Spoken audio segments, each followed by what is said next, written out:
it's 6:32. We'll go ahead and call the meeting for the Board of Zoning Appeals to order for September 19th, 2023. Mr. Hutchinson, can you take roll call for us, please? Mr. Jeswicks. Here. Mr. Metzger. Here. Mr. Rucker. Here. Ms. McCoy. Here. And Mr. McCall. Here. All right, the first order of business for us is to swear in new members, Mr. Rucker and Diana McCoy. Mr. Rucker was here with us in January, but I don't think we officially did the swearing in. And Ms. McCoy was not with us in January, but is coming back with us after serving previously in 2022? Yep. Welcome back. Thank you. Mr. Lafayette, do you want to swear them in, or do you want me to do it? I have it in front of me if Go ahead you and want do me to. it, you're fine. Okay. So if you would just raise your right hand, and I state your name, I, John Rucker, do hereby solemnly swear do hereby solemnly swear that I shall support the Constitution of the United States that I shall support the Constitution of the United States and the Constitution of the State of Ohio, and the Constitution of the State of Ohio, and I shall faithfully, honestly, and impartially honestly and impartially discharge the duties of member of the Board of Zoning Appeals discharge the duties of member of Board of Zoning Appeals for the Village of Plain City, Ohio, for the Village of Plain City, Ohio, for the term ending, and Mr. Hutchinson, do you have that date, or is it on for the his? term ending December 31st, This should- 2020. For him, yeah, that'd be, yeah. Because that's the end of your term as on council, Yeah. so, to which I have been To which I have been appointed. Thank you. And Ms. McCoy will do the same thing. Raise your right hand. I state your name. I, Diana McCoy, Do hereby solemnly swear do hereby solemnly swear that I shall support the Constitution of the United States that I shall support the Constitution of the United States and the Constitution of the State of Ohio, and the Constitution of the State of Ohio, and I shall faithfully, honestly, and impartially and I shall faithfully, honestly, and impartially discharge the duties of member of the Board of Zoning Appeals discharge duties of member of the Board of Zoning Appeals for the Village of Plain City, Ohio, for the Village of Plain City, Ohio, for the term ending. Mr. Hutchinson, do we have a date for that? Yes, that. No, we don't have a date for that yet. There is a date, they just don't have it updated yet on that thing here. So for To the, be determined. for the term ending, insert date, to which I have been appointed. for the term ending, insert date, or which the term I've been. All right, thank you. Yeah, you're welcome. Just doing quick math, it should be 1/9/27. It's a 4-year term. I think that's right.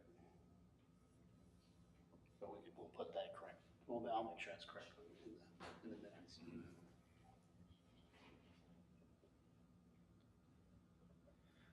All right, the approval of minutes for the Board of Zoning Appeals, December 20th, 2022. Mr. Hutchinson, or actually Mr. Powers, had sent off all of the meeting minutes and obviously today's packet through the Dropbox. Assuming that everybody has had a chance to review those. For that meeting, December 20th, 2022, myself, Nate, and Nick were in attendance that day. So I would accept a motion to approve from one of you, and then obviously for Ms. McCoy and Mr. Rucker, you'll need to abstain in this vote. Motion to approve. Second.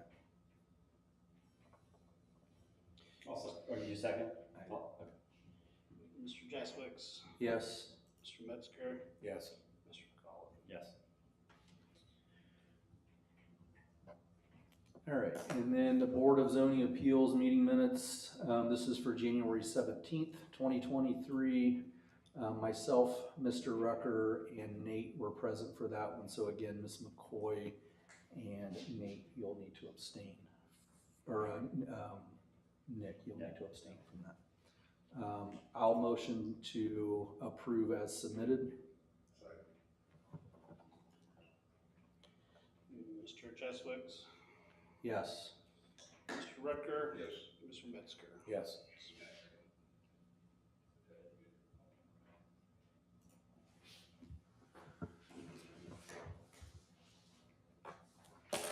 All right, that brings us over to the communication piece. Mr. Hutchinson, communications from planning and zoning, please. Yep, I just want to welcome everyone back.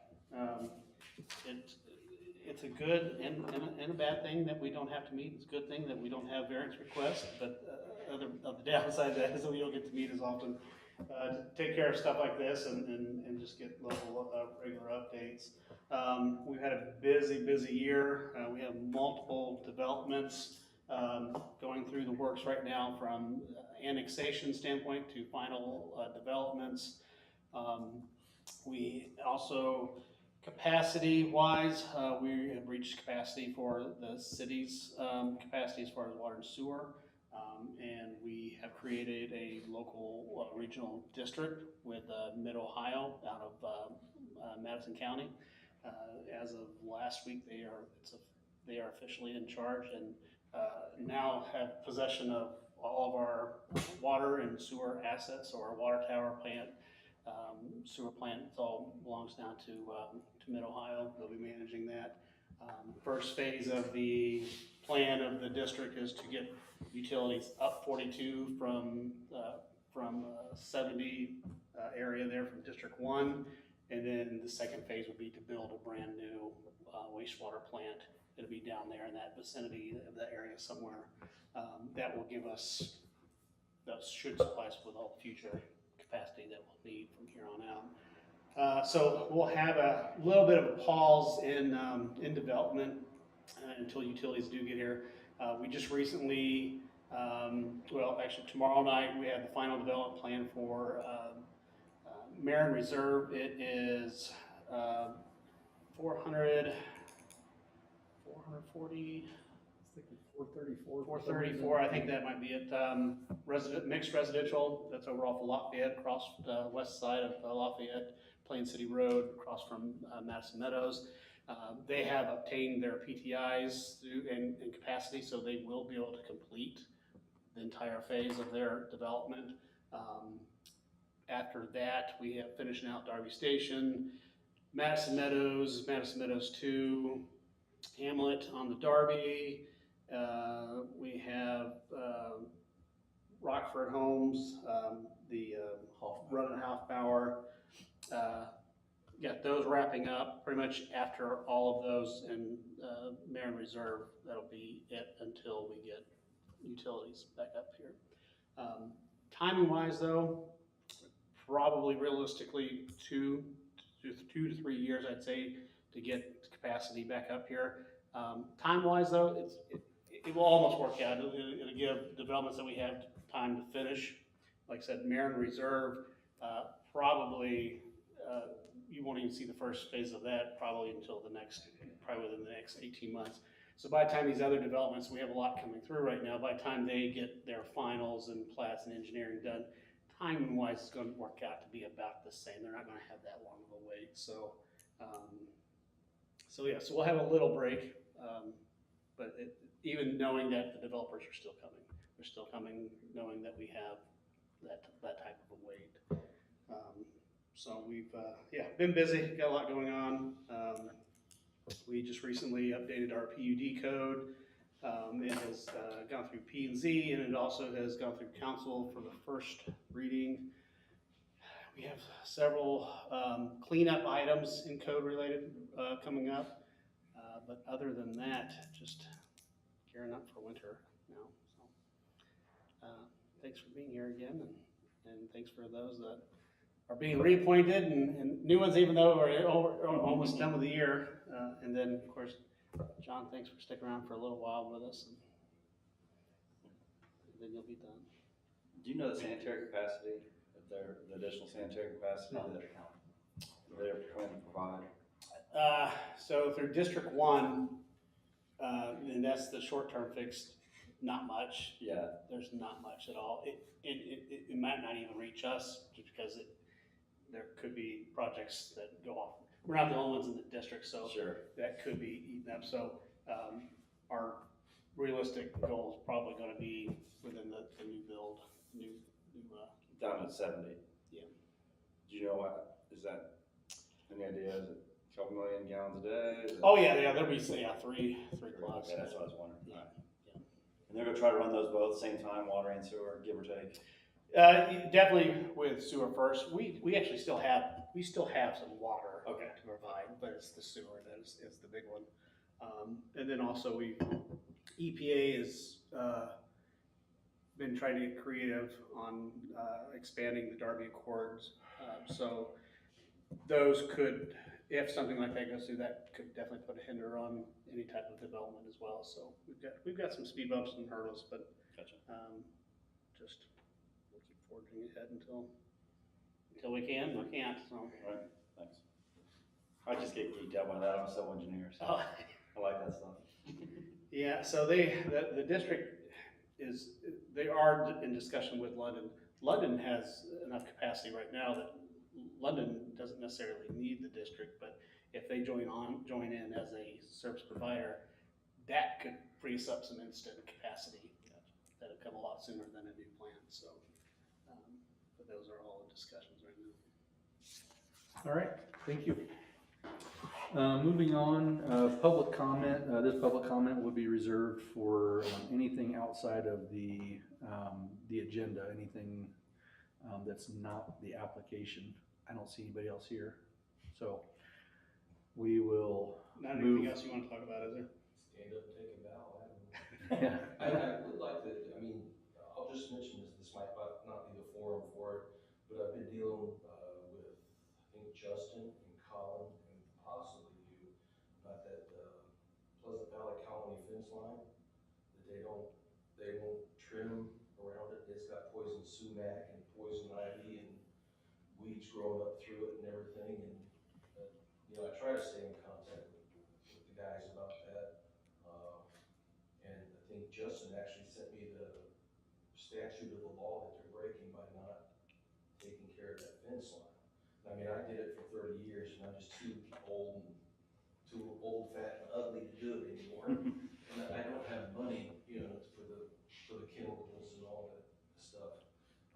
So I just wanted to know if anybody's pursuing that or what meeting. That would definitely be something that would be handled administratively with Colin. Okay. He's the zoning inspector, so that would be your first point of contact. Okay. It sounds like you've already been in contact, but if there is something that's, unlawful, from a zoning code standpoint, then he would be the guy to address that with the property owner.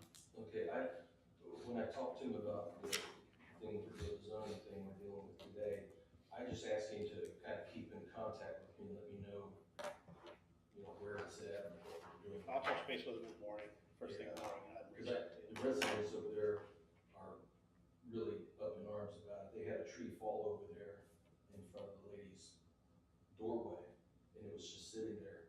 And it was 2 months, I think, before they got over there and cleared that out, and that could have fallen on her and hurt somebody. I think So the it's false councilman news. sits on the board for that. Concerned about how that place is being kept right now. Yep, I'll tell you, I'll have them reach out tomorrow. Okay, thank you. All right. We can probably reach out to one of our councilmen, I believe he's on the board for that. Yeah, it's been brought up to. All right, perfect. If there's nothing else, we'll continue down through the agenda. Next on the list is old business. This is a review of the Board of Zoning Appeals rules and procedures. So we originally adopted rules, and Diana and Nate, I think, were on the board at that time. We adopted rules, I think it might have been in 2022. And that was the initial set of rules that BZA had. There hadn't been any prior, but we wanted to give some, a little bit of direction and guidance to this board, in addition to obviously what's provided through code. So we passed those originally in 2022. I brought it up in January Nate and asked that we, just review them and make sure that everything was on par. There were a few changes that needed to be made at that time, or that at least was suggested at that time. And is that something, Mr. Hutchinson, I was trying to pull back up my email, is that something that is in the Dropbox tonight? The There's, revised copy? I believe, 2023 draft. I believe so. Okay. And just to keep everyone up to speed too, council overall is looking at review of all committee boards, rules and procedures, and gonna try to align them, so we could potentially see some change coming up in the next coming year. I couldn't imagine it being drastic at all, but trying just to make sure all of our committees are consistent. So just in case if you hear word of rules and regulations being discussed, that's likely what it's about. And I know at the time, we had some other staff in, Justin was one that we had in, and I think that he had been working on and incorporated everything that we had talked about at that time. Yes. Is that the way you recall that? Yep. Did everybody have a chance to look at it in the Dropbox? Did anybody notice anything that was missing or inconsistent with anything that we've said? Nate, I know you were here Yeah. at that time. Did everything get captured that we had talked about? Yes, yeah. There was only a couple of changes that I remember, maybe 3 or 4, a couple of things that I had Yeah. brought up, and Nick, did you? I think I'll be honest, I've been out in Canada on vacation and I haven't had a chance to go through this, so. Okay, all right, fair enough. I've not looked through it. Section 3.B states that the staff report and all relevant information shall be available to the board no later than 4 p.m. Wednesday of the preceding board meeting. And looks like it got to us September 12th. So, yeah, I think that was just something I hadn't noticed before, because I think it used to be like 2 weeks in advance. So if this is the new standard, I just want to make sure that that made sense from a timeline to review these applications. From your recollection, Tom, is that it was been It usually has 2 been, weeks or 1 week? I don't know that it's been specifically 2 weeks, but a week to 10 days is generally what they've been able to provide them. And obviously, if they've got time, they push them a little bit sooner, but it's usually in that week to 10 days time period. So I think that that's fairly consistent. I mean, obviously, we would all like to have as much time as possible, but Mr. Hutchinson, from the time of application, I know that there's a schedule, and I don't have it in front of me. Yep. They have to submit by a certain date in order to make the next month's meeting. That's correct, yeah, so, let's see here. So they would have to submit September what, to get on to October? September 25th to get to the October 17th. Okay. So it makes it pretty tough. Yeah, there's kind of a tight turnaround for you guys to process, scan it in, and then redistribute it Yeah, out. and I mean, we try to get stuff out sooner than that schedule. I mean, that kind of is, it's almost an internal deadline date that we have ourselves, that we know that we have to get it done. Obviously, especially if there's a larger agenda, more items, we'd also want to get out as much, as soon as possible as well. Or if there's something that may be controversial or looks like there may be a bigger discussion, we'll always try to get it out as soon as possible. But most of the time, that's about what it takes. Just between, unfortunately, all 3 of the boards, planning and zoning and BZA and DRB, their deadlines are all fairly close. So we have 3 boards that we're getting all the stuff ready for. So. Well, in addition, you're creating, staff reports for those, Yeah. so that we can kind of get the Reader's Digest, if you will, on some of it. So, I don't know, I think generally speaking, unless, like you said, it's an overly robust agenda, the 1 week is, I think, adequate in most cases. Obviously, we want it in more you know, more advanced notice that we can get, we would appreciate it, so. I assume that all the changes that were made were listed in red, Yeah, that's what I in this document? Yeah, that's kinda- what I just pulled up here. It looks like that is the changes, everything that was in red. And these all seem consistent, because I know that there was, like, in one part of it, there was something that was kind of repeated. And it looks like that's been corrected. Yeah, we removed a couple, from the other section. There was some And kind of repeats. combined some into the code of conduct, or the conduct of business, so to speak, so. I think from my recollection, of course, it's been a while, but I mean, it's everything that we had talked about back then. And, you know, reading through it, it all seems consistent with everything that we discussed and that, you know, the way we practice, so. I would make a motion to approve the rules and procedures as they've been submitted here through the Dropbox, the 2023 draft. Second? Mr. Cheswick, Yes. Mr. Metzger, Yes. Mr. Ricker, Ms. McCoy, Yes. and Mr. McCall. I'll abstain since I was out of the country for that time period. All right, and moving along, new business, so this is a variance, it's VAR-23-2. This is a variance from section 1183.05, accessory uses and structures, accessory use size, and section 1149.04C, development standards for permitted uses, front yard setback. And the applicant for this is a Thomas Johnson. Mr. Hutchinson, would you like to give a quick overview of Definitely. what it is that's been submitted to us tonight? And then, and before we do that, I'd like to confirm, and I do know, I think that everything has been done, but we'll ask. I assume that all of the proper notices, the public notices for the application was made at least 15 days prior to the meeting. That's correct. So all interested parties were provided the notice, yes. And we had confirmation for that because we did receive some calls just questioning, and I think he had some neighbors that reached out to him as well, just asking kind of what that was about, so. Okay. Okay, yeah, so if you would like to run through, just give us a quick overview of what the project is and what the specific variances are. And then we'll swear in Mr. Johnson and allow him to,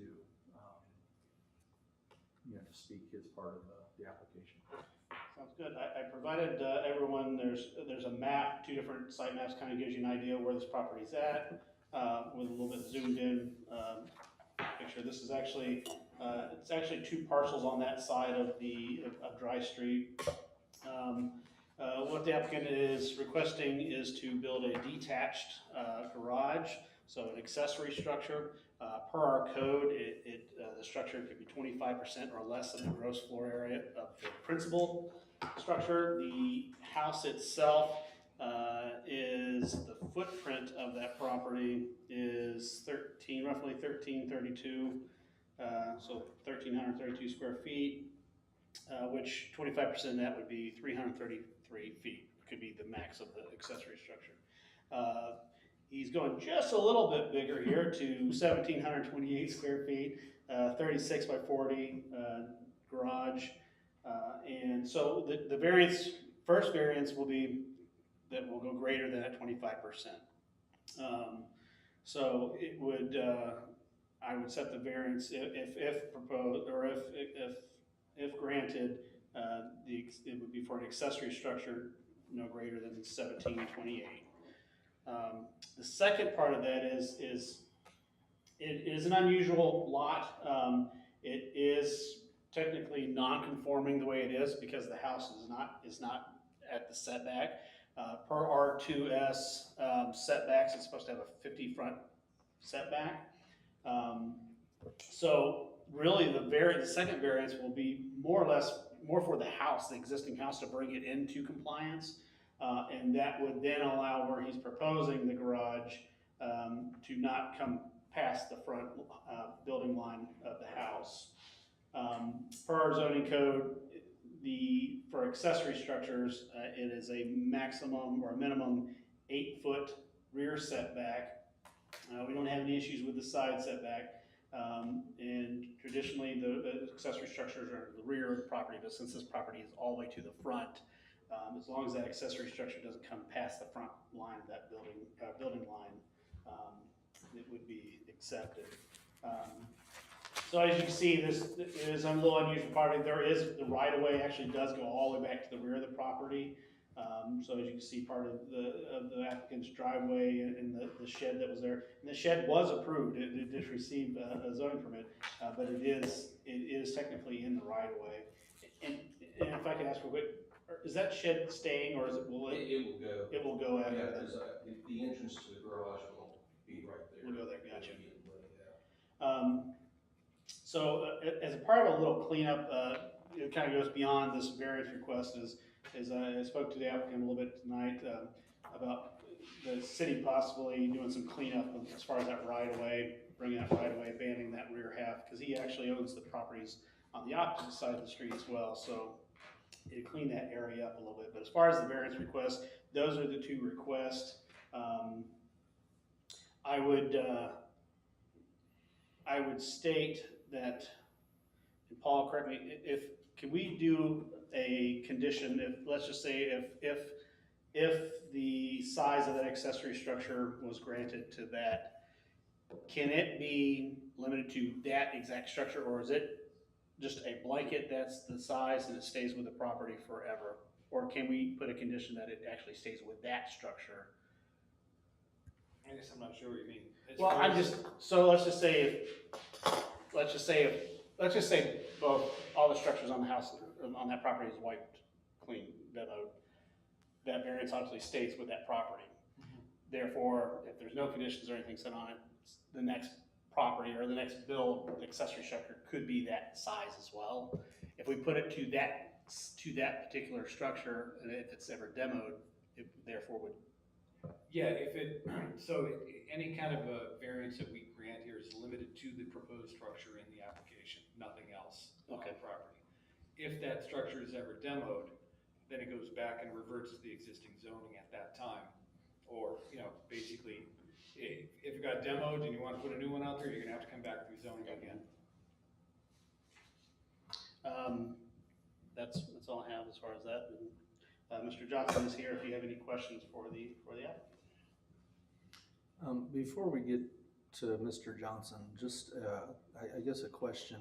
So Dry Street, and you're talking about the right of way, which is kind of delineated in white, Yeah. on your drawing. Yeah. There is a shed that's in the middle of that, and then obviously, it appears that the applicant uses that for parking, basically a driveway, just at least by the appearance of the picture here. So I guess, and you're saying that the applicant also owns the property to the east? The northern, yeah, so the homestead that's there to the east, he doesn't own, but he does own pretty much the green space that's all around that, to the north and to the east of that property. There's a total, I think, is there 3 parcels, maybe 3 or 4 parcels? 4, I think. That are over there. So we have a lot of these in town. We have these alleys that were never technically abandoned. Maybe Dry Street at one time went all the way through there. That's what maybe I assumed that it did at one point and just was never caught. So let's just say if the applicant proposed come to council to have that alley abandoned, Dry Street would remain, and that property line could almost go directly across the street, and then that remaining northern half of that right of way would just be split. Now, obviously, if there's utility easements or something down there, that could change things. But let's just say this was just allocated as right away for a street. Well, I guess where I'm going with that is why is the village interested in maintaining, from an infrastructure standpoint, the roadway and or any of the utilities that would go along with that? Basically, this is a private driveway that Mr. Johnson, utilizes. But I guess, you know, kind of the way I'm looking at it, does your front door face your driveway or drive street, or does it face South Street? It faces, Drive Street. When the house was built, though, it had two doorways, one that faced south, one that faced Drive. And I closed off the one, so right now the front entrance faces Drive Street. And I kinda get where I think what you're looking Yeah, at is it's being just- south of being the frontage. So if you see There's a second lot. there's that second lot. Now, where the other buildings are just to the east of you, this isn't on your property, right? Does this go to this, or is that part of Yeah. yours? Yeah, there's like a fence here, and that belongs to. Gotcha. So let's just say, yeah, we were to abandon that entire Drive Street. I mean, so that could be potential. Only problems is the access. I mean, obviously that property line would go to the middle if it was abandoned. Therefore, each of those property owners would have to figure out either a shared access, which is not usually a good idea, or they would have to install new drives to widen that up through there. But yeah, I understand where you're going with that, and there's, like I said, So the village would just need to abandon. there's a the lot, back half. there's a Right. lot of those around town that Yeah. would be, you know, if it was easy, we would just clean it all up, but there's still a lot to go through to do that. Yes, there are. But either way, neither one of those would affect necessarily either of the variances.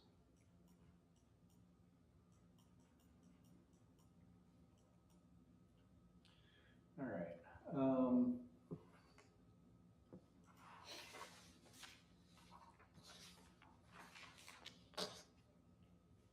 I did have a question. It looks like there's a shed there to the east off of Dry Street. Is that your neighbor's shed or is that yours? That little?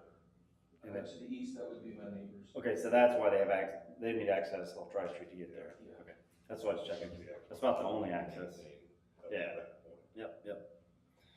Okay. And, well, yeah, I mean, yes and no, right? I mean, he's, I don't know, I guess that's not even for us. It was, I guess, more out of curiosity and. Sure. Council will. Yeah. Well, if you want to maintain it.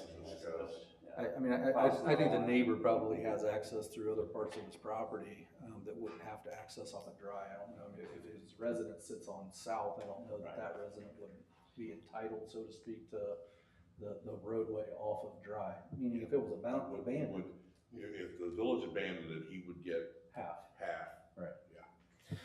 And again, that was more out of curiosity, just trying to like determine the layout and see where everything would fit, and if, you know, what the applicant's wanting to do makes sense. You know, we're getting ready to talk about, you know, you know, kind of the particulars of all of it. You know, especially in terms of the size that he's going to, that's in excess of the footprint of his actual house, and it's only supposed to be 25%. So I was just, I guess, trying to understand where all of it fit, and he's kind of landlocked back there anyways. So I don't know. Anyways, we'll continue to go through. If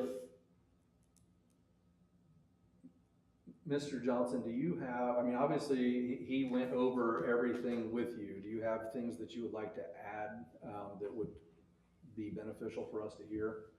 And I guess if you guys have questions for him, that Paul, I guess just go ahead and swear him in. Yeah. Mr. Johnson, if you would stand up, please. Raise your right hand. I swear or affirm the testimony that I'm going to provide to the Board of Zoning Appeals this evening is the truth, the whole truth, and nothing but the truth. I do. All right, thank you. Do you have anything that you would like to add, to what Mr. Hutchinson kind of gave us the overview on for your, application here? No, I don't believe so. It's just the garage is a necessity really, because I've just accumulated too much stuff. I've got 3 cars and a truck and a motorcycle. I'd like to have some place to lock this stuff up now that I'm retired. I'd like to it's safe while I'm gone away from the house. So it's really out of necessity. It's something I really should have built. There used to be a garage there that was a single car in that same spot, and it was torn down in there and never really got back around to building another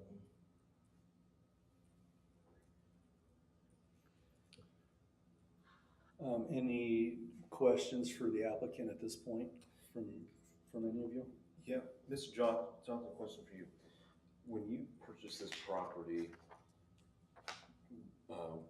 was it these two separate lots here, or did the village come later and subdivide it based off the side of the property? There used to be 3 lots down here and 2 lots up here. I think in one little triangular piece. So there used to be like 9 lots there. And I purchased them all from my father, who owned all of it. And I just got tired of paying like 6 or 9 different tax documents, so I had them all combined into 4, makes it a little bit easier to manage. But yeah, there were multiple, there were a lot more lots here at one time. Okay. That makes sense probably too why Dry Street is there, because probably more than one place there. So I guess, and I don't know if this is part of consideration, but if Mr. Johnson was ever sell the lot to the south of his home, that's still, it's his property, but if you were to sell that, I guess we have to take that property into consideration of the decision we're making tonight. That's just something I was thinking about. Yeah, so, yeah, if that lot was ever sell and someone would to build there, yeah, they would have, I believe, does that parcel have a dry street, or is it a south street? This is Dry Street. Yeah. Because they used Okay. to be divided. Okay. But there's also this property here, I think I also combined it, which is Dry Street. Okay. And that's a reason you wouldn't vacate Dry Street, because then you'd have no frontage. Correct.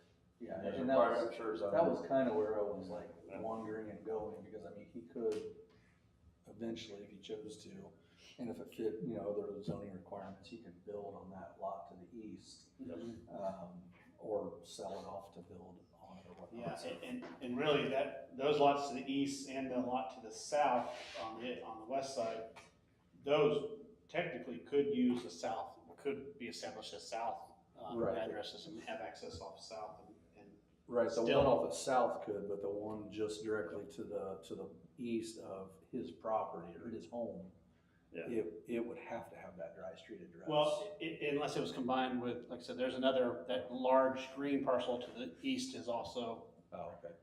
grouped in those parcels as well, so I that- gotcha. so Could possibly. it could have some frontage, yeah. There would be a need for a lot of consideration for council to consider. Oh, yeah, it's not, That's why Mr. Thompson would have to petition council. If council were to do it unilaterally, certainly Mr. Thompson would have a say in whether they would want to abandon it or not. But certainly if he petitioned it, I would assume that he would kind of work out those details. All right, so to move along through, we have to go through each of the individual criteria that's established in 1138.05, and this is under C3. Can I ask one question? Sure. For, Mr. Johnson, so there in Dry Run, if you are, approved to build your garage, is the intent to keep parked cars and structures out of the public right of way? Yeah. Okay. Thanks. Well, I mean, I think the village would have an interest in, you know, maintaining a clear right of way. I mean, it should not be used for parking or a shed or any other structure. Understood, but it is currently. It is currently correct, That's why I asked the question. yeah. Yeah, and the actual road stops almost right where the split is there, the lot split there to the west of, so as far as if they plow it, I assume, I assume they plow that, or? Well, that's a point of contention. They rarely ever plow it, maybe 1 out of every 10 times. Yeah. So I bought my own snow plow, and I don't use it, end up having to plow my own street. And I've made dozens of calls about that. Well, because technically, I mean, they would have to plow it to where his shed, and where he parks is where is There's normally grass. where, and legally, I guess they could So yeah, still do that. so but- we'll just push snow up against your truck so you can't get out. Yeah. I'm retired, I don't need to get out of the house. I'll wait till spring. What else? Okay, we will go through, all the criteria that's listed here. So under, again, 113805 C3, and the first one is A, and it says that the area variance will not be contrary to public interest. So, you know, I don't believe that there's a public interest in this, with him utilizing more, you know, more square footage or that's, you know, that footprint than what his house is.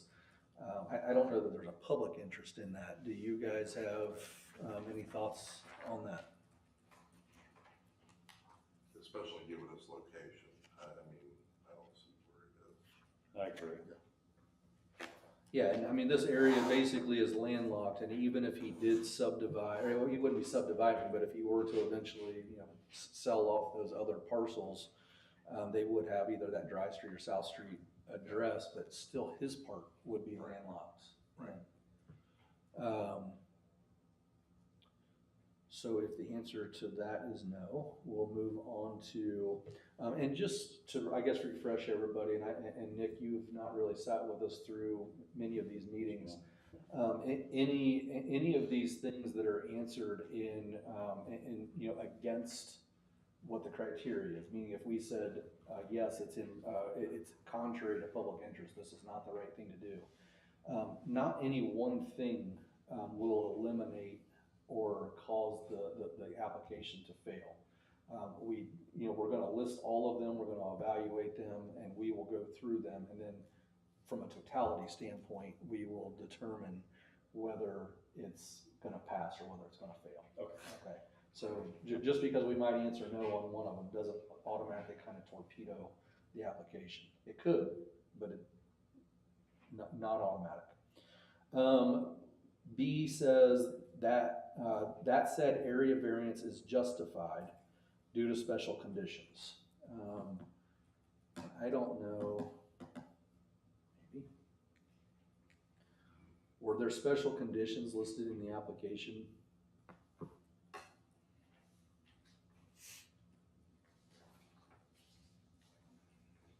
I mean, when we sign, when we get an application, it's got to say what the need for the variance is, right?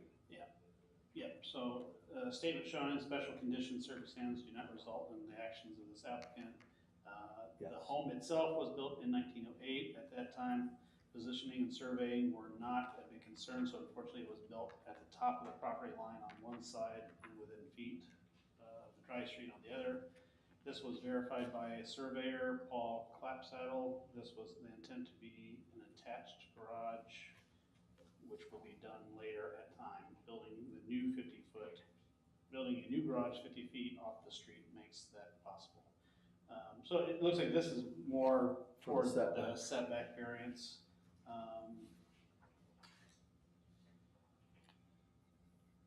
So there's only one variance application that's applied to this. I mean, we're gonna be applying these standards or the criteria to a couple of different actual variances, correct? The One two- would- yeah. One would be the 118305, the accessory uses, which would come down to the size, right? And then the 114904, which would be development standards, which would apply to the setbacks. That's correct. Right, do we wanna go through them both together, so we're not going through the whole thing and then going back through the whole thing? I would prefer that. Okay, could we for a second go back to, 3A? Yes. Talk about the variances as far as the setbacks are concerned. Okay, so what Mr. Lafayette's saying is from the area variance, is that gonna be contrary to public interest in terms of the setback? What is the proposed setback for for this new structure. It will be 0. So it's gonna be built basically even with the front of the house. Yep. So it's a 0 setback. Well, that's not what it showed on the application. It showed 6 feet 10 inches in line with the front of the building. That's the exhibit I'm looking at. Shows a dimension of 6'10" off the dry street. That's the same one. Yeah, 6 foot 10. Alright, that's correct, so. It's actually closer to 8 feet. We measured that again. So Okay. it's about 8 feet back. Yeah, We so can have that up. I got it up electronically, yep. Yeah, We got the same Well, thing. I do. but that's for the accessory structure. The actual house itself, the front line of that house is on the property. Yeah. Correct, that's correct. Yeah, so we would have it 0. Oh, okay. So for this, this could potentially have a, it could be contrary to public interest in terms of any utilities or infrastructure that exists with Dry Street. So if there were water or sewer lines, or, any other easements that existed in that area to access other utilities for the rear of, like he had mentioned, Pleasant Valley Garden Colonies. If there was anything there, there certainly could be an issue with, the public interest, because we've obviously got to be able to have access and be able to maintain, and if he builds on top of something that we need to excavate, that would be. There is no public utilities on his parcel itself. That has already been verified. Perfect. Yep. So having heard that, I don't believe that there's anything that would be contrary to public interest. So there's no, what about utilities in Dry Street? Do we know? I'm gonna assume there's at least water and sewer down through there. Gas is likely coming off of South Street. But there should be probably a stub down through there that's supplying. Do you know where your valve is at? Your Yeah, shut-off there's, valve? the sewer ends right here. Okay, that's what I assumed. Yeah, and the actual sewer comes back this way and goes to the back of the house, into that little room there. And there's nothing here, except the electric line, which I put underground. So that's up to me. I mean, that's on me, that I'm responsible for that. I was just thinking depth of sewer, and if you have to, it needs to be remediated by the city. They don't last forever, and they have to dig it up. They could get into your foundation fall line, right? To work on that, but the house is there. You're not gonna move the house, it's there. So it's a moot point. I kinda talked myself right out. So, I had to talk through that with myself. Well, I mean, you say that the house is there, that's true, but, we're adding a structure, and if that structure would, I mean, I don't know exactly, I mean, I know maybe you pointed to where the sewer line is at. Did you say it's to the rear of where your home is at?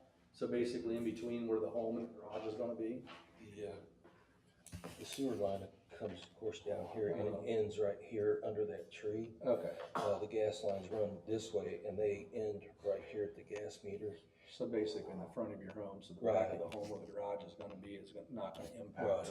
Right. There's nothing. Yeah, he may have private utilities on it, Sure, but that's- there'll be no public. Yeah, it's moot. Paul, are you, up to speed with where we're at on that? Yep. Okay, perfect. Okay, so moving on to B, the said area variance is justified due to special conditions.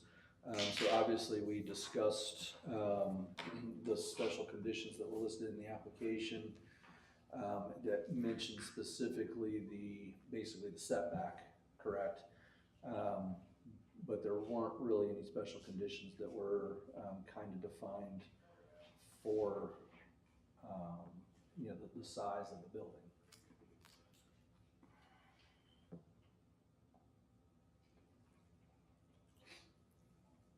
I don't think that there's a hang up with that one. If the special, I mean, to me, the setback is an issue.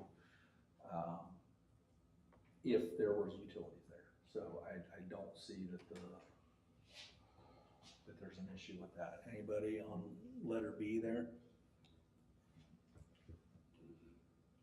Nate, you seem like you have something. Well, to clarify, are we talking about setback right now, or the permitted, the size of the structure. So we already talked about the setback. Again, I feel that, with the special conditions that are listed there, that kind of addressed the setback issues, which we kind of addressed on letter A, but this is separate to letter B. Yep. But then also going back to the size, are there special conditions that aren't really listed, in the application? So, so I guess the area variance is justified due to special conditions. He hasn't listed any special conditions, so I guess we can't say that it's justified due to the special conditions. There are no special conditions. I guess the only special condition that would exist on this is the existing size of the home has a footprint of 1,307 square feet or whatever you said. So that would be about the only special condition that I could foresee. And then he wants to build a behemoth garage that doubles the size of his home The essentially. special condition would be he's got a lot of toys now. Right. And just so, there was, before he applied for this, it potentially was going to be an attached structure, which would not require this variance, this particular variance for that. It still potentially could be attached at some point, which would then take it being an accessory structure completely out. We wouldn't have this variance, wouldn't be needed. Then there would be some lot coverage issues or not? No.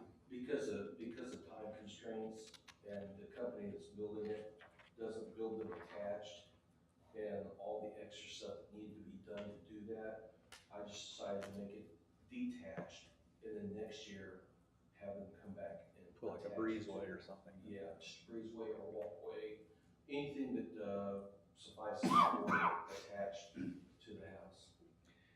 That would then become the principal structure, therefore, the variance for the accessory structure would kind of go away.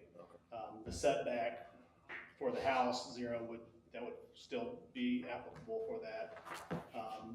Lot coverage, he meets the lot coverage, even with, let's say that was a principal structure, it does. Worst case, if there was needed more, he could steal land from the surrounding parcels, so Okay, so I'm comfortable with what we Yeah. discussed on letter B. Yep. Yes? Okay. Yep. Letter C, that the literal enforcement of the zoning code will result in practical difficulties. The factors to be considered and weighed in determining whether practical difficulties have been encountered shall include but not be limited to the following. Whether there can be any beneficial use of the property without the variance. Yes, there can. I mean, obviously, he's living there and it's his principal residence, so yes, it is still a beneficial use, and this would apply to both applications or both sections of the variance. He's already using it. Whether the variance is substantial, this is one that's probably gonna have a little bit of question to it. So the variance is substantial in both fronts, right? There's a 50-foot setback, he's at 6 foot, what'd you say, 10 inches? It was 6'10", he remeasures, that's around 8. Close 8. Yep. Still pretty substantial, it's not 49'6", it's really close. Well, and like I said, the property line. our request is gonna be 0, because that's where the house is at. Okay. So, and the house is already there. Yeah. And we'll just make it legal conforming rather than non-legal. So, that is definitely substantial. And then obviously from the area size or the size of the structure, from 1,300, you said that he would be allowed, I think you said 334? 333. Okay, and he is asking for 17 and some change. Yep. So, I mean, is there any debate even that it's substantial? I mean, it's a substantial It's a very difference. substantial, yeah. Right? Anything else on that? We had just agreed it's substantial. Whether the essential character of the neighborhood would be substantially altered, or whether adjoining properties would suffer a substantial detriment as a result of the variance. I feel like I saw kind of a sketch of the building, maybe it's on that drawing. So is this to be, it's a single structure, it looks to be shorter or, shorter than the height of your home, correct? Yeah. Obviously, it's a large structure, but I don't think that there is an essential character, issue. I know the area, I know what surrounds him, and you are talking about, you know, a lot, it's it's Pleasant Valley Colony and Gardens, so it's the, you know, age-targeted kind of retirement type homes. They're all single story. So I mean, obviously the garage doesn't fit in, you know, with their, you know, with their homes, and I think that those are all brick homes, but the applicant's home is not a brick home. It's, you know, I think wood siding, if I recall, but I don't know. Do you guys think that there's a substantial character or an essential character of the neighborhood would be substantially altered, or whether adjoining properties would suffer a substantial detriment for the, let's go on the setback side? I don't think the setback side, I don't think there's an issue for the character of the neighborhood. No. And I don't think that there is, you know, for the setback side, I don't think that it would, the adjoining properties, which the applicant pretty much owns all the ones right around him. Rod still lives next to you, right? Right. So, but he owns that property, and you own the ones that kind of go around him. Right. Aesthetics wise, this, even though this is a pole barn structure, it's not being built like a pole barn with metal sides and roof. This will have vinyl siding and shingles on the roof. It's gonna match the house in that shed that's out front there. It'll be identical to the house, cause I didn't want an ugly looking tin building sitting beside the house. So it's costing me a lot of extra money, but it's gonna be built exactly like the house. I do have a question though. How far will the setback, or how far will the, let me face it, I guess the northern side of the garage be to the property line with Pleasant Valley? 25, a little over 25 feet. It Yeah, looks like 20 your feet drawing seven. says 20'7". Oh, but I you're got saying it. Okay. At the closest, yeah, at the closest. at the closest point. Because of the- 5 That's where the feet? angle is correct. Or no? Perpendicular line. You proved something. Yeah, okay. On like the side setback. Yeah, I think the front setback was the only thing that was an Okay. issue, right? Yeah, side is 5 Okay. and 8 is rear. That's Yeah, what so he's fine on that. So anything else on number 3 in terms of the setback or the actual size of the building? Okay. Number 4, whether the variance would adversely affect the delivery of governmental services, i.e., or in this case, e.g., water, sewer, garbage, and obviously that would extend down to police, fire, postal service, all of the above. I don't believe that the setback has anything to do with any of that, as long as the utilities are well outside of the area there.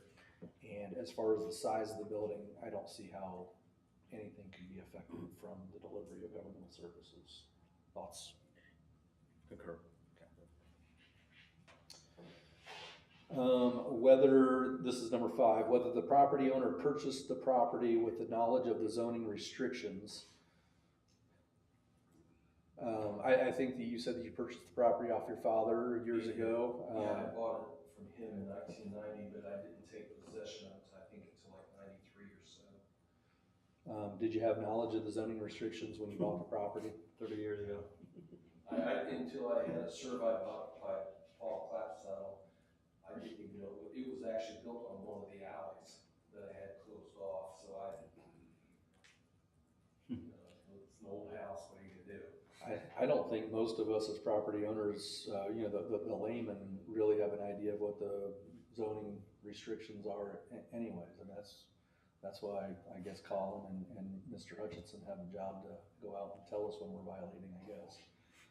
So the answer to the question was no, you didn't have knowledge of the restrictions. That's correct. And then number 6, whether the property owner's predicament feasibly can be obviated through some other method other than a variance. So you guys, so I guess on the setback side, I guess from a reasonable standpoint, I mean, if we're looking at could the building be built 50 feet to the, to the rear of the property line, directly west of the property line? The garage could certainly be built 50 foot to the west. And he wouldn't encroach upon his 8-foot setback on the rear side. So he could feasibly do that. Yeah. Now the issue is the house already sits on the property line, so, what is the, what's the overwhelming or overriding concern of allowing him to build on the property line when the home already resides on the property line? Exactly, yeah, that, really the setback is more, like we've talked about, it's more for the house than the actual structure itself. By the house coming into conformance, it then allows that accessory structure as well. I see, okay. Anything else on that from the 4 others here? No? And then so in terms of the size, the size is big, right? 1,700 square foot versus the 300 that you're allowed, 333 that you're allowed. Quick math, I'm thinking, what's that give you? A 12 by 28? So that's not even big enough for a vehicle. 48 by 36. Well, I know what I'm saying is Oh, for the small 333 333, square foot, I mean, Pretty small. you might be able, I mean, you couldn't even do 20 by 20. No. And I mean, which is, a small 2-car garage. I think most of our homes are built with a 20 by 20 garage, and if you're lucky, maybe you get a 24 by 20. Or if you're really lucky, you get 24 by 24. But I think most of our single family homes, the 2-car garages anyways, mine, I got like a 2.5 car, but I mean, his would be smaller than that anyway. So I don't know that he's going to go through the expense of building a 1.5 car garage, because that's about all he would be permitted to build under the code. So I don't know, in my opinion, can it be feasibly obviated through some other method? And I guess maybe if you build a 3 or 4-story garage that was sitting on the footprint of a 1-car garage, and you just raised your car Elevator, down, yeah. that'd be about the only. By code, he could build 2 333-foot garages and still be, You're allowed to. you're allowed to, but still. It doesn't get you the. But Again, why not would we do- feasible. Yeah, exactly, why would? It's not reasonable, Yeah. not feasible. Not reasonable, for sure. Okay. Yeah. So then anything else on number 6 for either of you, any of you? Okay, letter D Well, I was says. gonna say, Go he ahead. could also, the other method would be, connecting it to his house, which he seems to be doing that eventually as well, so that will eventually not, require a variance, but we're talking about variance today, so. So letter D is that the spirit of the zoning ordinance will be observed and substantial justice done if the area variance is granted. So the spirit of the zoning ordinance will be observed in terms of the size. I don't really know that the spirit of the zoning ordinance, I mean, they're trying to restrict the size of the accessory buildings to not exceed a certain size of the main structure, the primary structure. So I don't believe that the spirit of the zoning ordinance is being observed with that, or the substantial justice would be done if the area variance is granted. I guess there'd be substantial justice to the applicant. I don't know that there's an injustice to anybody else. So Will the spirit come back and haunt anybody if it's granted? right. That's the question. Any thoughts on that for you guys for the size of the building? No? And then from the setback, the same thing. Obviously setbacks are put in place for a reason. But I think primarily in this case, the house sits basically on the line anyway, so the setback kind of is a moot point. And again, there's no issues. I mean, at least according to the applicant, saying that the utilities stop basically at his front door or at the front edge of the home. I don't think that this accessory structure really factors into the setback issue that we're talking about with this. So I don't see an issue on that side as it relates to the spirit of the zoning ordinance and the substantial justice. And then E is, and the final one is this, E, the variance is based on need, not convenience or profit. You know, definitely not profiting. This is a private structure. It's not a commercial structure. Convenience, I think he's trying to protect his property and maybe not have to scrape snow or whatnot in the wintertime. So I guess maybe there's a convenience, but it seems to be based more on need than on convenience or profit. Thoughts?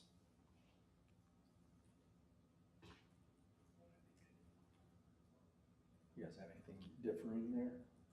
I agree, it's not based on convenience or profit. I don't need is, that's personal, that's not the answer. Well, I mean, he filled out the application and came here, so I guess that for him, There's a it makes it a need need. for- I don't know if there's a legal need for it. I mean, there's no legal basis, obviously, but I mean, he's, Yeah. I mean, Well, technically, there is sort of a legal need for it because he needs to get his structure out of the right of way. I mean, I was thinking the same thing. talking about the shed. And his Talking about the shed. vehicle. So, I mean, technically, there was a need. I need to go back to make sure I've got. Paul, have you been able to keep up with us? Pretty much. So that was all based on the variances, which are the two variances that are being requested, or the one variance on the two different issues. Do you need a short break all to finish so that we Yeah, can? just so I can, I'll just verify, I just wanted to go over a couple things, just to make sure I got them. Because I think in the beginning I got a little behind. I wised up after, you know, how many years of Mr. Jaskowitz being on PCA, where I'm having to type Mr. whole Jaskowitz and name. spell it out. Now I just autocorrect, There's your Jask, boom, Jaskowitz. Wow. So, it took Well, me too long. I'm glad it was those four letters that auto-corrected my name. So. Could have been any number of four letters, right? Yeah, exactly, there are, yeah. I guess what I had was, said variance would not be contrary to the public interest. And I had Mr. Jaskowitz stated that he did not believe that there is a public interest in the size of the garage and increase the footprint. Mr. Rucker and Mr. Culler agree. To the extent that like anybody, again, when we put this up there, if you have any disagreement or any comment, please state something, we'll add it in there. Because if there's silence, then I'm gonna assume that you're in agreement with Mr. Jaskowitz or whatever any other member is saying.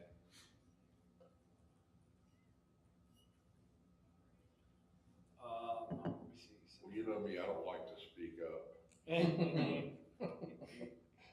Lies.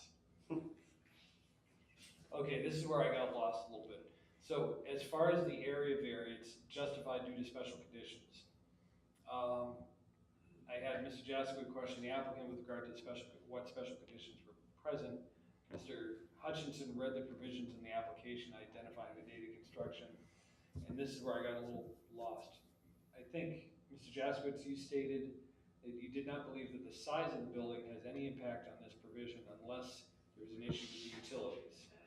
As far as- Yeah, that's true, and really the special condition, from the size of the structure basically boiled back down to the size of his home. Right. So the special condition is the existing size of his home is 1,300 and some odd square feet. So that, presented a special condition on its own that wouldn't allow an accessory structure to exceed 333 square feet. So that's the special condition that kind of exists, on that one from.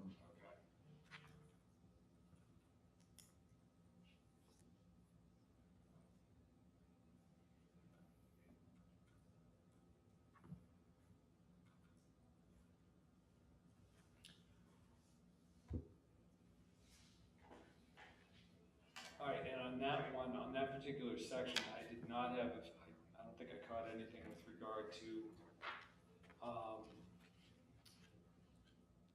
the setback issue. Well, the special condition on the setback issue was that the home already exists or resides on the 0-foot setback. So that's, kind of where we're sitting on that's the special condition that related to the proposed setback for this one, is that the house already sits on the 0-foot.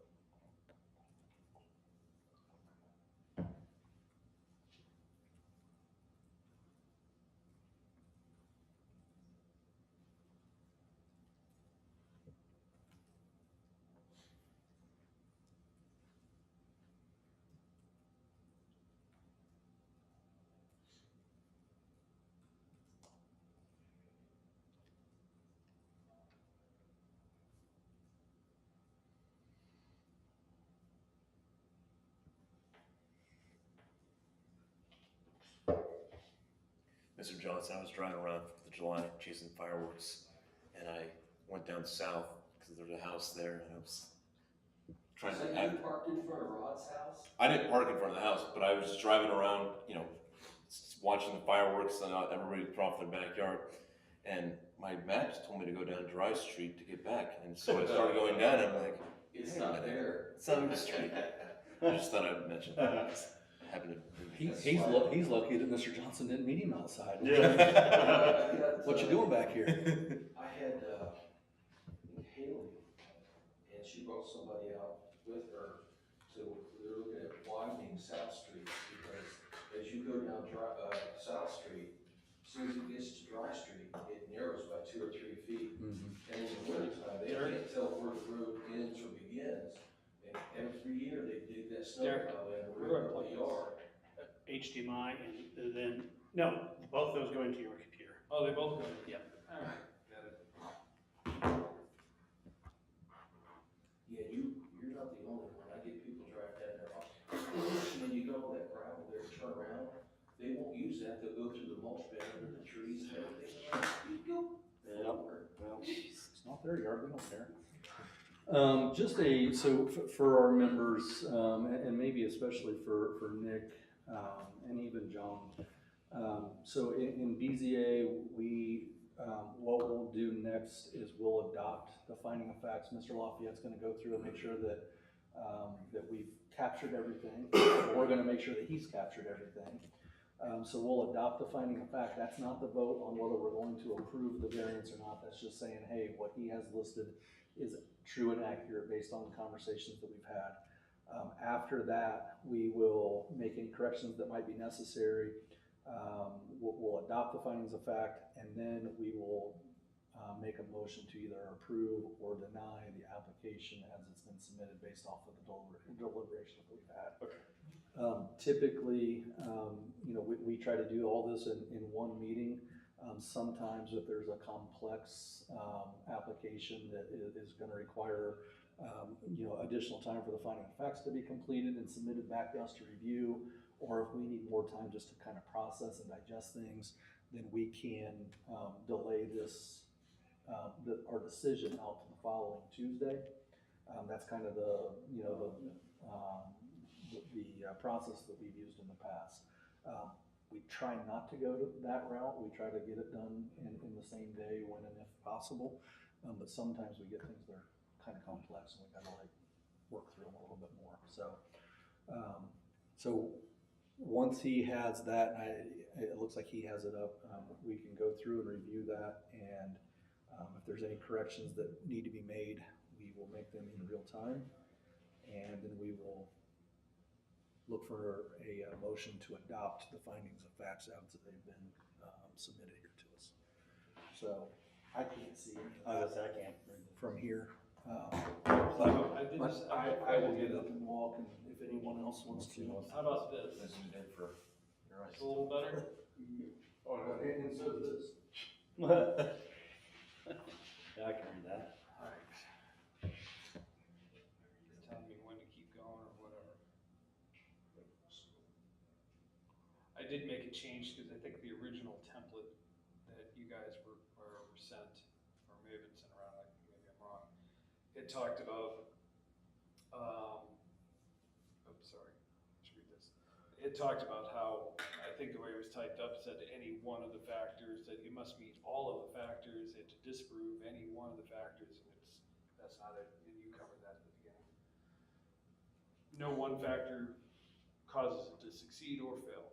It's a overall evaluation. Say preponderance of the factors. You can scribe.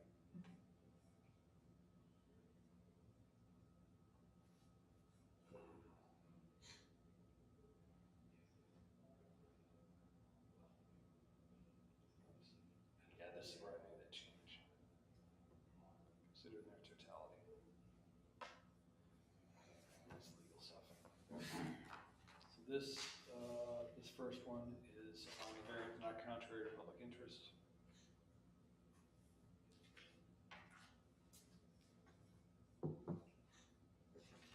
And I would like to, just to clarify, Mr. Hutchinson's, at least the way I understood what he was saying, a couple of times that the variance, that basically, you were saying that we would put the house in conformance with the zero setback, but this variance is for his accessory structure, not for the home. The variance would be for the home. That would then put the structure, accessory structure in compliance.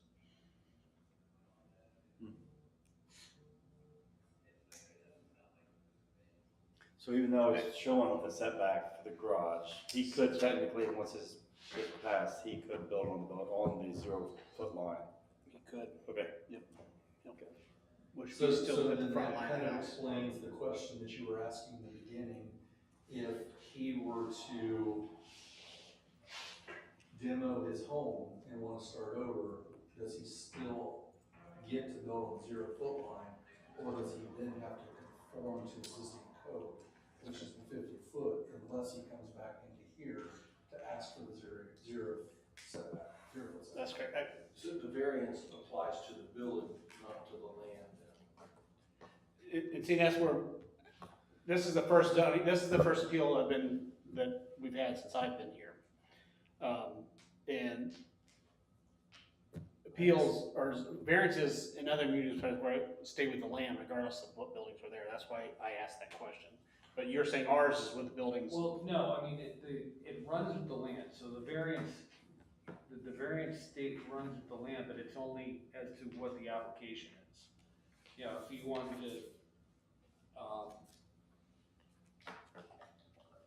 typically, any time a structure is altered, changed, if it burnt down or whatever, it has to stick within the original application, and that's what this is. But I mean, but he could sell it, and it runs with the land, I mean, it stays, it's not like when he changes ownership, the new person's gonna reapply or anything. But I guess to me, the way I understood the application was, the application's for the new accessory structure. It's for the garage, not for the home. That's the way I read it, but maybe I'm wrong. Let me go back at this again. So if that's the case, then, this does not then put his house into compliance. It's just a non-conforming use that will exist in. Well, I guess, it's, this is where the issue comes in. The house was constructed, what, 1908, you said? And so we didn't have zoning back then. And when the road was put in, I had no idea. So it's a prior non-conforming use. Yep. Which is fine. So now, if it's a prior non-conforming use, then the setback requirement would be on the structure. So I think in looking at this, it would be limited to looking at it as to the structure being, the setbacks being appropriate based on the variance. Us determining whether it's appropriate to grant a variance from our setback requirements. And I think in this case, you've got a house that is a prior non-conforming use, or prior non-conforming structure, because it predated zoning. And now what we're doing is we're gonna grant a variance that basically brings it in conformity, at least with the prior non-conforming use, or, structure. So, I guess that's the way I would look at it. It's still on the structure, not on the principal, because it's, the house is already non-conforming, and so you can't bring it back into conformity now. Not without, like, can't undo it. And you wouldn't want to, because you're legal right now, because it's a prior non-conforming use, so you wouldn't want to file an application for a variance of something that's already legal. Because we can't ex post facto, impose our ordinances on it. So the issue comes back to then, I guess that's what I was confused about here. So, I don't think this is it. I think we'll just take this out here. Yeah, but that's, I had some question about that anyways, it just, I was confused. I will Because talk about it. typically our variances are dealing with the structures that are being proposed, not.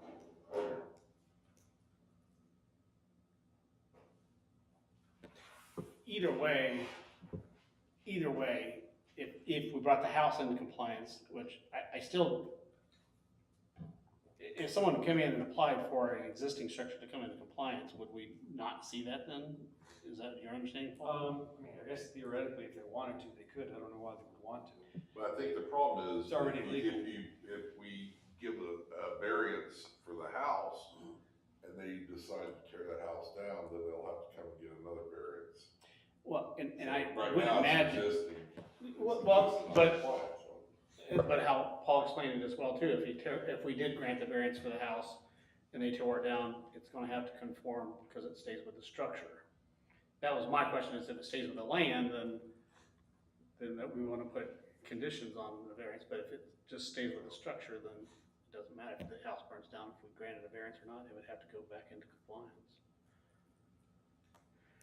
Yeah, I mean, I guess the way we've always approached it in the past, right or wrong, the way we've always approached it has been, it goes with the building, not with the actual property, not the actual land.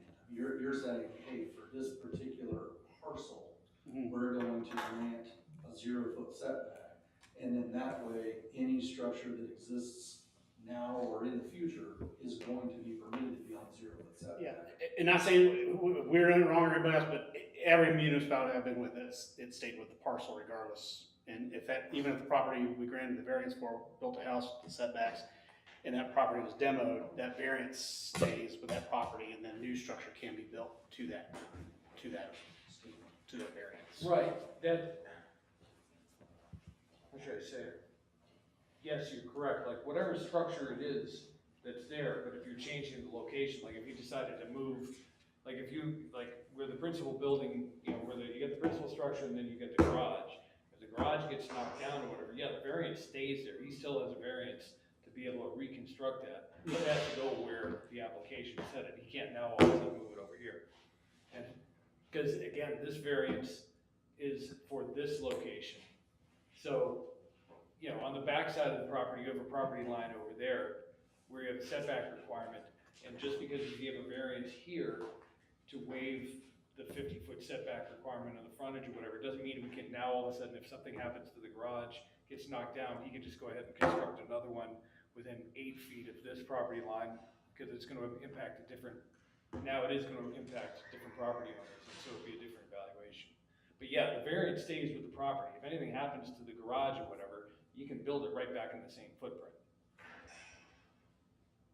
But if something happened to the home, which is not part of the subdivision. Yeah, no, and it's a prior non-conforming use, you can still reconstruct the whole, yes, back to where it was in its original footprint. But if you go to move it and create another non-conformity somewhere else, just because you have a non-conforming use in a particular location, doesn't mean you can create another one somewhere else on the property. Yeah, right.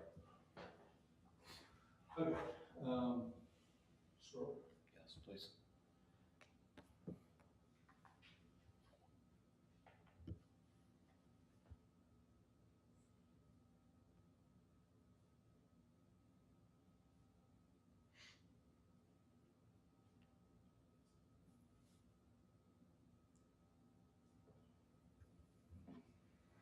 Scroll.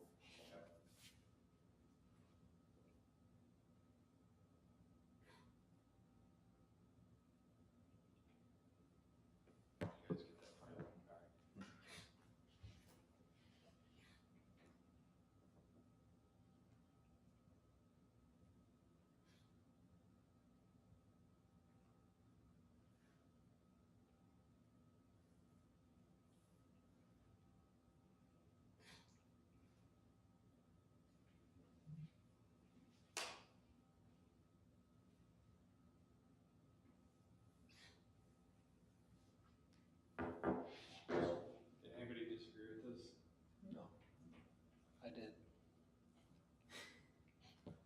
You're not a member.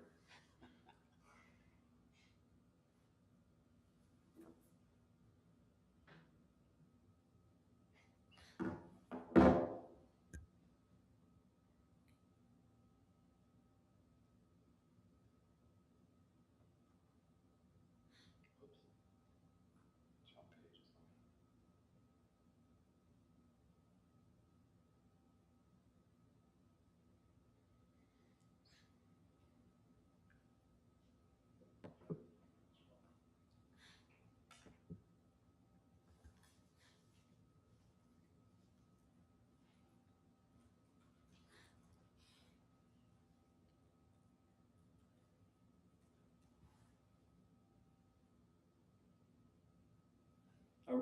Are we capturing, are these somewhat sound like meeting minutes? I don't- It isn't, like, we have to, in short, we have to give someone reading the findings of fact, these are your findings of fact, these are the things that we've read as a conclusion, we have to understand what the rationale for a decision was, rather than just a vote at the end. In order to, so you have to be able to understand where people got, or how you got to the conclusion that you're ultimately gonna get to. I understand that's a whole book. If you scroll up just a little, I think it's a moot point that there's gonna be a breezeway in the future between the structure and, because the variance, it's not a factor finding, it's not. So does it need to be in there is my question. No, it doesn't. It doesn't have to be, no, the breezeway issue, It's just not relevant, it's not relevant. no, So, and that's why I asked for these meeting minutes or I get the facts and findings. yeah. So our next minutes for this meeting, we'll have regular minutes, but this will be inserted like in this. Sure, This sure. area, so. Yeah, where's that in the breezeway? It's right, Right there it is. Mr. Lester, that's the house. yeah. Yeah, you guys all agree that that isn't relevant. Not relevant to the application. Right. I mean, I do agree that it'll probably be in conformance. Sure, and that's a moot point, yeah. Right. Right. Yeah, when I get typing, I'm typing. I know, I get it.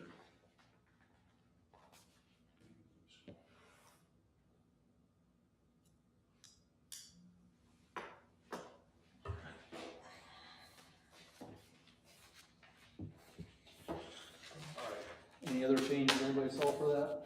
Huh?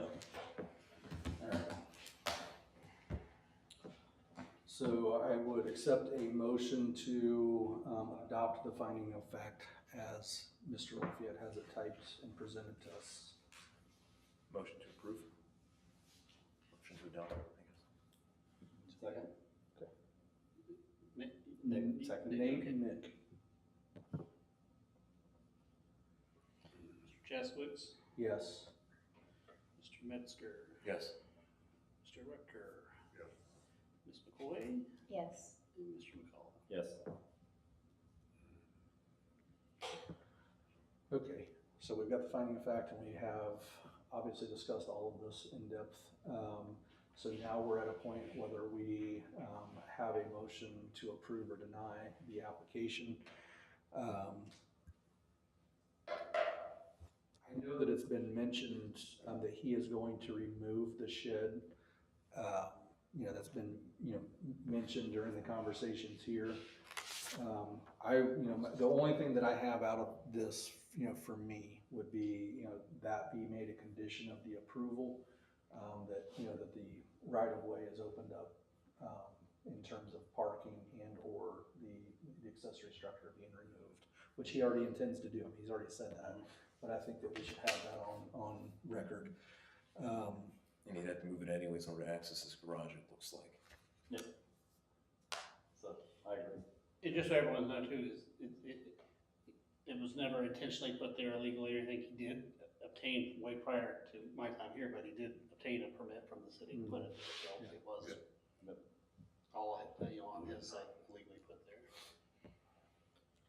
So how do you wanna put this? Well, I don't know yet that they, you know, that the rest of the board Right. intends to approve, but I Yeah. mean, I only said that if there is an intention to approve, that it with, you know, be listed with the condition of removing everything out of the existing right of way. So whoever makes the if you're wishing to make that motion, you'd have to make, I move to approve the application, approving the variances on the condition of blah, and then if anybody seconds, if they don't second, then go back through and do it without any conditions. Mr. Jansen? So we have an opportunity here, I mean, we've adopted the finding of facts, I mean, so like, the facts are there, we still have an opportunity to deliberate and decide whether, there are any factors here that really weigh in to decide to push us one way or the other. As Mr. Lafayette said, and as I mentioned earlier in the meeting, not any one of these things, propel this to an approval or send it to a denial. So it's really the totality of everything. And, for me, in my eyes, he's in an area that's already landlocked. He owns the properties adjacent to him currently. I mean, obviously, who knows what the future holds? Maybe he sells one of them off or more than one of them off. I don't think that the building itself, is going to stand out. It's not going to be the sore thumb in the neighborhood. So, and that's based on the size and the appearance and all that. I just don't think it's going to, I think it'll blend in as well as anything else blends in the area. So, I mean, like for me, there's a huge size difference. To me, it doesn't matter to me. I mean, I don't have any strong feelings of it, not being approved based on the size. The setbacks to me are kind of irrelevant because the house already sits there. Yeah. Mm-hmm. So, I mean, really the only thing that, in my eyes, that we could really debate would be, does the size of the building create an issue for that area? Because the house already exists on that.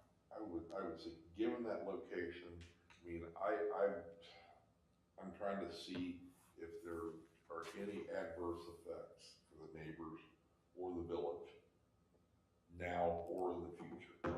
And I don't see any now, and I don't foresee any in the future. No.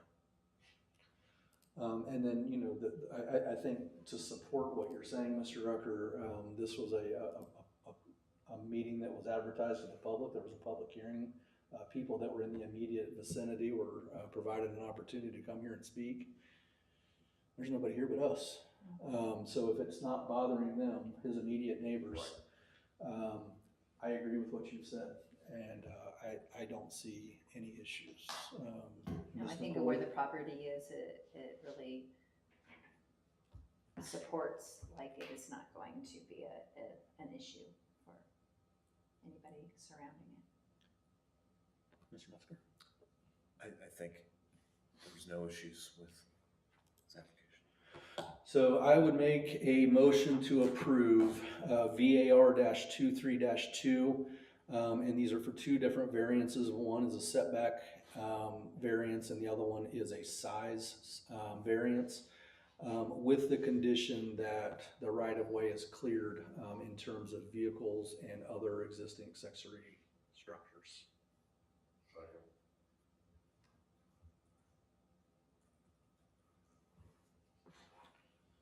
Mr. Jeswicks, Yes. Mr. Metzger, Yes. Mr. Rutger, Yes. Ms. McCoy, Yes.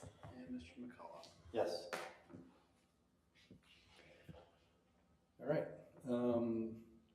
that's the end of that, and the open, what is it, the hearing can be closed. And then we're moving in then to discussion items. Is there anything that any of us have from a discussion item standpoint that we haven't already talked about tonight? All right, well then with that, the meeting is adjourned. Is this a record? Maybe. Record Hour and for 47 minutes. pretty quick.